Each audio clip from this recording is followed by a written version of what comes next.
I want to talk about three things very briefly. We use this term sector focus. What does it mean? What does it actually mean for us to be focusing in on particular industries? I want to then talk a little bit about the kinds of supports that we do, and then third, what does it take for an organization to be able to do this kind of work? So, what is sector focus?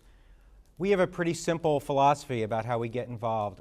We focus right now in three industries. You've heard a little bit about healthcare because that's the part of the study.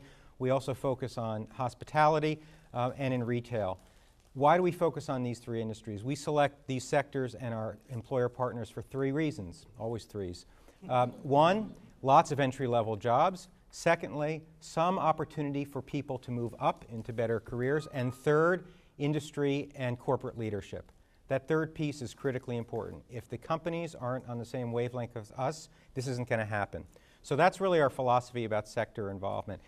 The second reason we're involved in sector work is because it gives options for our clients to be able to participate in a realistic career path. Not everyone's going to go into healthcare, particularly if they have a criminal background, for example. So we need to have a variety of industries that we focus on. And the third piece is that focusing on an industry sector it's all about relationships. It gives us deep knowledge and credibility in some focused industries where we become known as someone who can deliver high-quality services in those industries. So what does employer relationships mean for service? Our curricula actually reflect what employers are looking for. Amazing, right? You develop what employers are looking for. That means that we're focusing in the medical office program on customer service, on medical terminology, and on the software that the industry is actually using. We develop internships, a component that we added to our program so that we can have our students do actual work with the employers well before they graduate.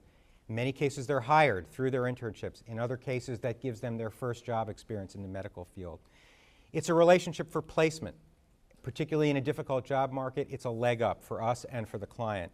And then finally, it gives us a relationship about career advancement, because this isn't just about placement. This isn't just about training. This is about a career path. And so what we want to do is continue working with those employers and their employees to make sure that they move up their career path. Now, Sheila mentioned some of the services that these programs operate. And yes, we provide case management, we do placement, we provide support services including financial literacy, individualized development accounts, access to earned income tax credit, citizenship, which is a big issue for us because many of our students are non-native born. But I think the thing that I want to point out most importantly, which has really been the development of our model, is to go to the workplace. We start with pre-employment with the medical office program. We follow individuals into their workplace, and then we deliver our services right at the workplace. We're currently working with almost 30 employers in the city. We're in almost every single major healthcare employer in Boston. We're doing the pre-employment, we're placing people, and then we deliver classes on-site with the employer. And in healthcare, it's all about college access. The good jobs require college. The not-so-good jobs don't. And our trick is to get people college-ready and into college. The last thing I want to mention before I stop is, what does it take to do this kind of work? I think all of us would say, in addition to a lot of hard work, and my colleague Erin Flynn Blair is here today, our Chief Operating Officer, who was actually there when we started with this study, and she will attest to how much work and resources it takes to put these programs into place. But the kind of capacity that it takes for an organization like ours to do this work is critically important. One is you need to be very nimble. The labor market changes constantly. Employer demands change constantly. We're a vendor of services. If employers don't want to work with us, they'll move on to somebody else. So we are constantly tweaking curricula. We're constantly adding new technologies. It's very important for us to be adaptive. Secondly, we have to piece together a wide range of funding sources.